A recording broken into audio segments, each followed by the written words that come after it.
नमस्कार दोस्तों, मैं अर्जुन आपका स्वागत करता हूँ स्टे बाय अर्जुन के यूट्यूब चैनल में। तो दोस्तों, आज की हमारी क्लास है भारत का सामान्य परिचय के बारे में। जो है दोस्तों, आज की हमारी क्लास है, जैसा कि आप सभी को पता है, हमने स्पेशल ज्योग्राफी जो है स्टार्ट की है, जिसमें सभी एग्जाम्स के लिए जो है ज्योग्राफी हम कंप्लीट कराएंगे और सभी टॉपिक्स को जो है हम एक एक करके अच्छे से जो है समझेंगे और साथ ही प्रीवियस ईयर क्वेश्चन के साथ जो है एक एक करके अच्छे से समझेंगे।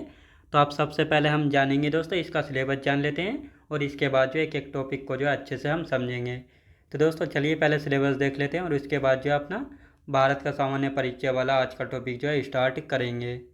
तो सबसे पहले सिलेबस देख लेते हैं। भारत का भूगोल यानी इंडियन ज्योग्राफी में जो है हम कौन कौन से टॉपिक यानी चैप्टर जो है कवर करने वाले हैं। जैसे दोस्तों, हम बात करने वाले हैं भारत का एक सामान्य परिचय के बारे में जानेंगे, भारत का आकार एवं भौगोलिक अवस्थिति, भारत के पड़ोसी देश कौन कौन से इनके बारे में, भारतीय राज्यों एवं केंद्र शासित प्रदेशों की राजधानियों के बारे में जानेंगे, भू आकृतिक प्रदेश, उत्तरी तथा उत्तर पूर्वी हिमालय के बारे में, ट्रांस हिमालय, अपार हिमालय क्या है, बृहद हिमालय या महान हिमालय, इन सभी के बारे में अच्छे से जो है जानेंगे। हम पहले जो है इसका सिलेबस जान रहे हैं, कौन कौन से टॉपिक यानी चैप्टर जो है हम कंप्लीट करेंगे। फिर आता है दोस्तों महान हिमालय के बाद आता है लघु या मध्य हिमालय, फिर इसके बाद दोस्तों शिवालिक या बाह्य हिमालय, इसके बाद दोस्तों पूर्वांचल की पहाड़ियाँ यानी जो पूर्वोत्तर भारत के हमारे 7 राज्य हैं, उन राज्य में कौन कौन सी पहाड़ियाँ स्थित हैं, तो इन सभी के बारे में जानेंगे। हिमालय के प्रमुख दर्रे कौन कौन से दर्रे यानी पासिस, इन सभी के बारे में। प्रायद्वीपीय पठार क्या है, साथ ही पश्चिमी घाट एवं पूर्वी घाट पर्वत। तो दोस्तों पश्चिमी घाट पूर्वी घाट पर्वत की यदि बात की जाए तो ये है हमारा प्रायद्वीपीय भारत। तो अब यहाँ पे हम बात करने वाले हैं दोस्तों, ये जो हो गया ये है पश्चिमी घाट पर्वत और ये हो गया पूर्वी घाट पर्वत।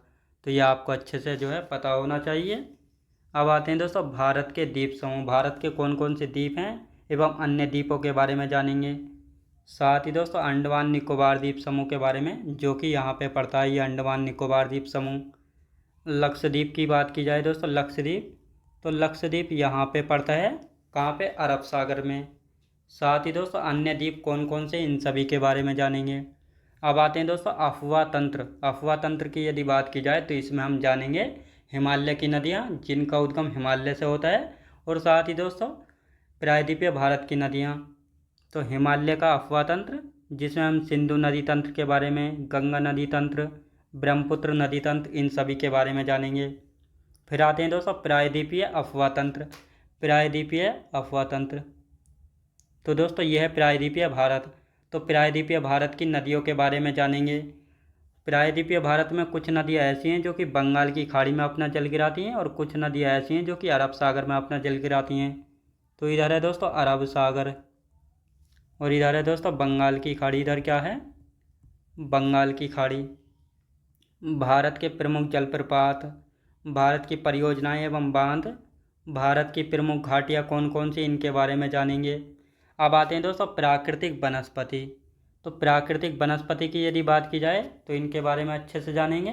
फिर आती है भारत की मृदा यानी सॉइल, भारत में कितने प्रकार की मिट्टियाँ यानी सॉइल जो है पाई जाती है, इन सभी के बारे में। मृदा का वर्गीकरण, जलोढ़ मृदा, लाल मृदा, काली या रेगुर मृदा, लैटेराइट मृदा, पर्वतीय मिट्टी, शुष्क एवं मरुस्थलीय मिट्टी। तो इन सभी मिट्टियों को जो है दोस्तों हम मृदा वाले टॉपिक में जो है अच्छे से कवर करेंगे और सभी को जो है एक एक करके डिटेल में जानेंगे। अब आते हैं दोस्तों भारत की जनजातियाँ यानी भारत में कौन कौन सी ट्राइब्स हैं, इन सभी के बारे में जानेंगे। कृषि यानी एग्रीकल्चर के बारे में, खनिज संसाधनों के बारे में, परिवहन यानी ट्रांसपोर्ट, भारत में कितने प्रकार से ट्रांसपोर्ट किया जाता है, जैसे ट्रांसपोर्ट, जैसे दोस्तों हवाई जहाज के द्वारा, जलयान के द्वारा, वायुयान के द्वारा, तो इन सभी के द्वारा जो है ट्रांसपोर्ट जो है किया जाता है। जनसंख्या, जनसंख्या के बारे में जानेंगे। साथ ही दोस्तों उद्योग यानी इंडस्ट्री के बारे में, जलवायु यानी क्लाइमेट के बारे में। तो भारत का भूगोल यानी इंडियन ज्योग्राफी में जो है हम इन सभी चैप्टर्स को जो है कवर करने वाले हैं।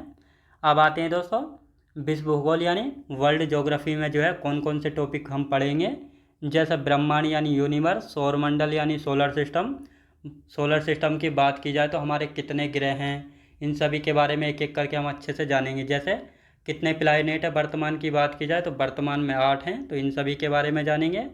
अक्षांश एवं देशांतर रेखाओं के बारे में, पृथ्वी की गतियाँ, सूर्य ग्रहण एवं चंद्र ग्रहण कैसे होता है, ज्वार भाटा, इन सभी के बारे में। पृथ्वी के आंतरिक संरचना एवं चट्टानों के बारे में, महासागर एवं महासागरीय जलधाराएं कैसे उत्पन्न होती हैं, इन सभी के बारे में चर्चा करेंगे इस चैप्टर में। अब आते हैं दोस्तों महाद्वीप यानी कॉन्टिनेंट।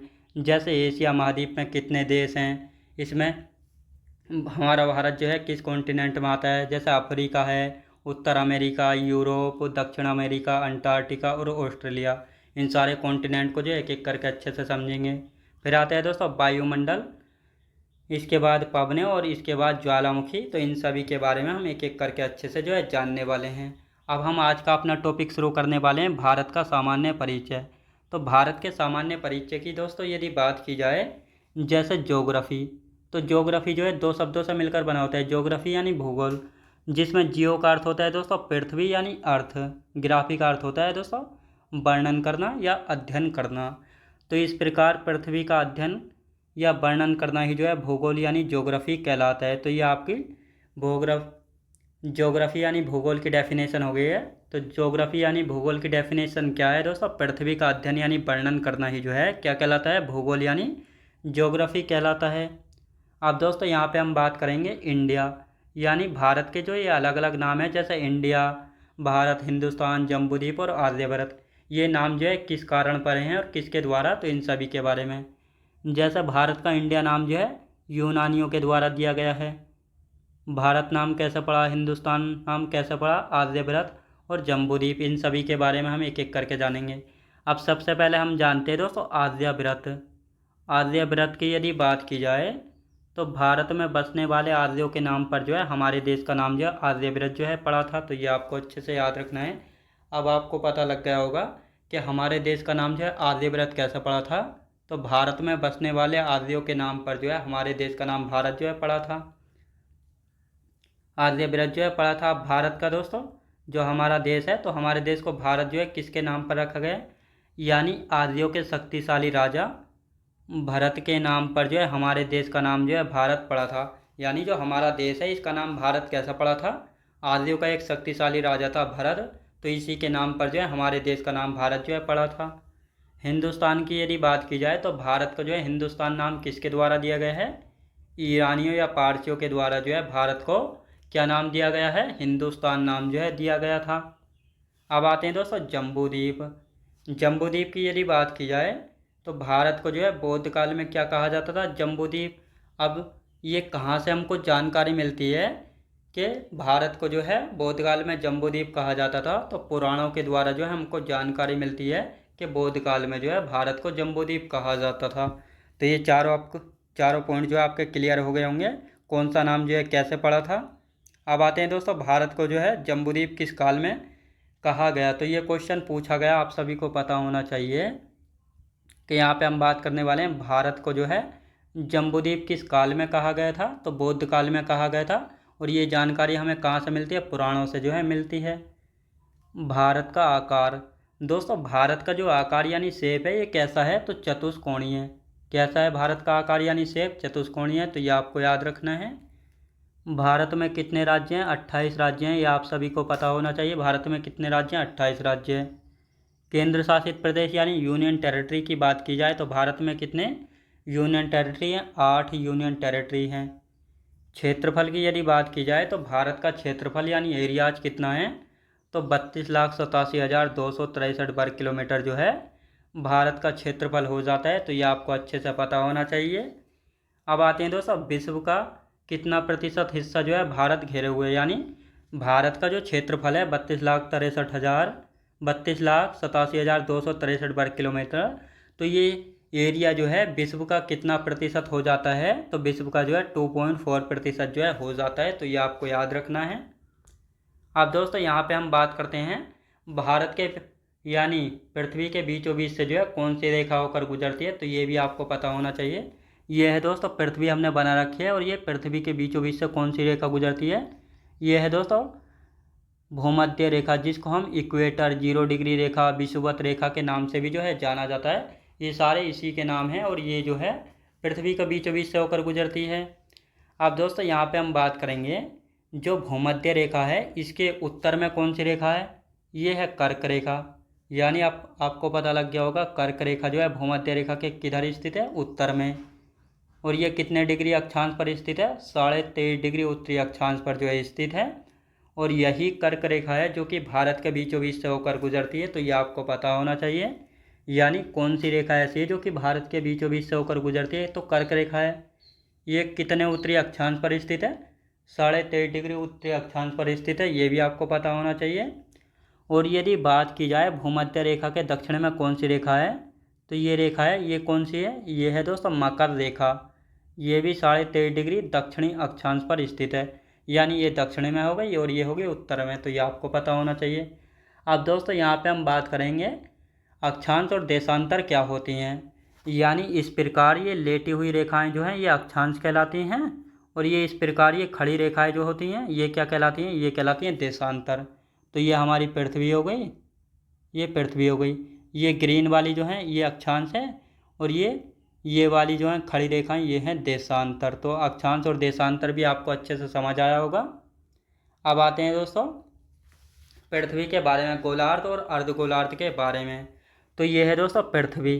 तो ये हमने पृथ्वी बनाई है, और ये पृथ्वी के बीचों बीच से कौन सी रेखा गुजरती है?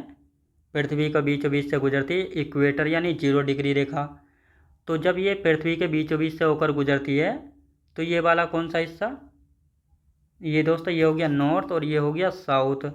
तो ये ऊपर वाला जो हिस्सा है ये वाला हो गया दोस्तों उत्तरी गोलार्ध। ये हो गया उत्तरी गोलार्ध। कौन सा दोस्तों? ये हो गया उत्तरी गोलार्ध, तो ये आपको पता होना चाहिए। और ये हो गया दक्षिणी गोलार्ध, ये हो गया दक्षिणी गोलार्ध, तो ये आपको अच्छे से पता होना चाहिए। ये हो गया दक्षिणी गोलार्ध। अब दोस्तों यहाँ पे हम बात करते हैं, ये पृथ्वी को हमने आधा आधा बांट लिया, तो ये आधा हो गया, ये आधा हो गया। तो ये वाला हो गया उत्तरी गोलार्ध, और इस उत्तरी गोलार्ध को जो है हम स्थलीय गोलार्ध कहते हैं। क्योंकि अब इसको स्थलीय गोलार्ध कहने का मकसद ये है क्योंकि दोस्तों जो उत्तर वाला हिस्सा है यहाँ पर 40% स्थल यानी लैंड पाया जाता है और 60% जो है जल पाया जाता है, जबकि ये नीचे वाला यानी दक्षिण वाला हिस्सा है दक्षिणी गोलार्ध। अब इस दक्षिणी गोलार्ध को जो है हम जलीय गोलार्ध भी कहते हैं। अब इसको जलीय गोलार्ध जो है क्यों कहा जाता है? क्योंकि दोस्तों दक्षिणी गोलार्ध में जो है 90% यानी 19% जो स्थल यानी लैंड है और 81% जल यानी वाटर जो है पाया जाता है, तो इसलिए इसको जलीय गोलार्ध जो है कहा जाता है।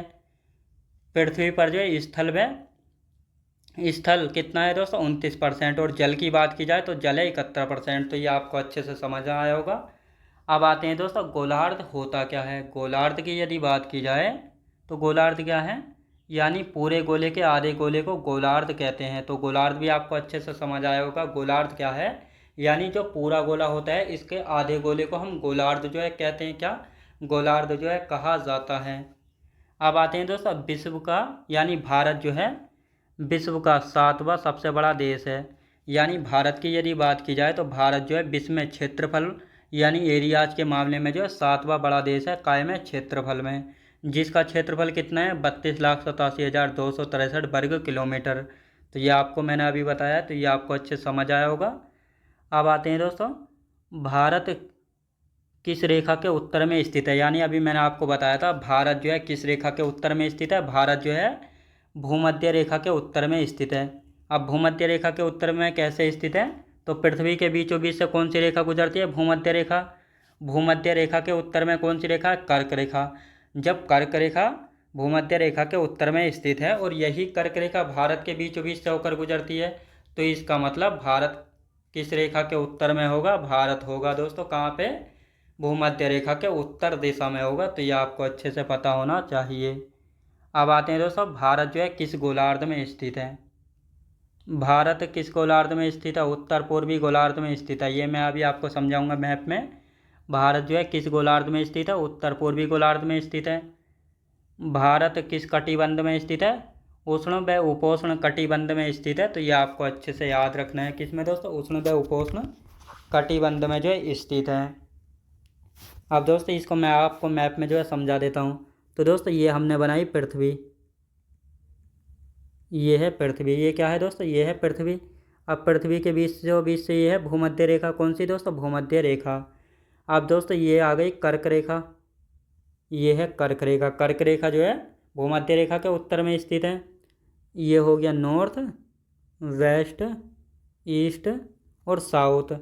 अब दोस्तों यहाँ पे हम बात करने वाले हैं, जब ये यहाँ पे भारत है तो दोस्तों यहाँ पर जो है ये वाली दिशा और ये वाली, तो इस प्रकार जो है इन दोनों दिशाओं के बीच में तो उत्तर पूर्व गोलार्ध में स्थित है हमारा भारत। तो ये आपको अच्छे से जो है याद रखना है। अब दोस्तों यहाँ पे हम बात करने वाले हैं भारत जो है किस कटिबंध में स्थित है, तो उष्ण एवं उपोष्ण कटिबंध में स्थित है।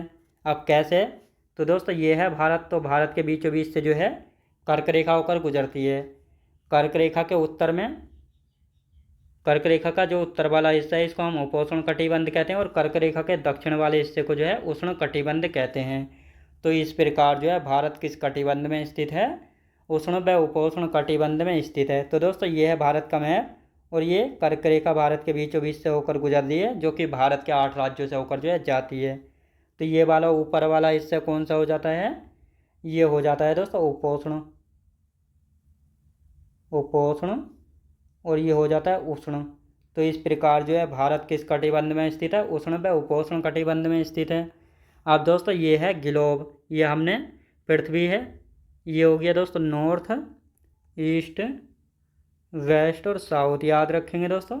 अब इसके बीचों बीच से भूमध्य रेखा, और ये हो गई दोस्तों देशांतर रेखा। अब दोस्तों यहाँ पे हम बात करने वाले हैं, इस प्रकार जितनी भी ये रेखाएं खींची जाती हैं ये काल्पनिक रेखाएं होती हैं, ये होती हैं दोस्तों अक्षांश रेखाएं, और ये इस प्रकार जो खींची जाती हैं ये कौन सी होती हैं, ये होती हैं दोस्तों देशांतर रेखाएं। ये हो गई दोस्तों खड़ी देशांतर रेखा, देशांतर रेखा, और ये हो गई दोस्तों लेटी हुई वाली हो गई अक्षांश रेखाएं।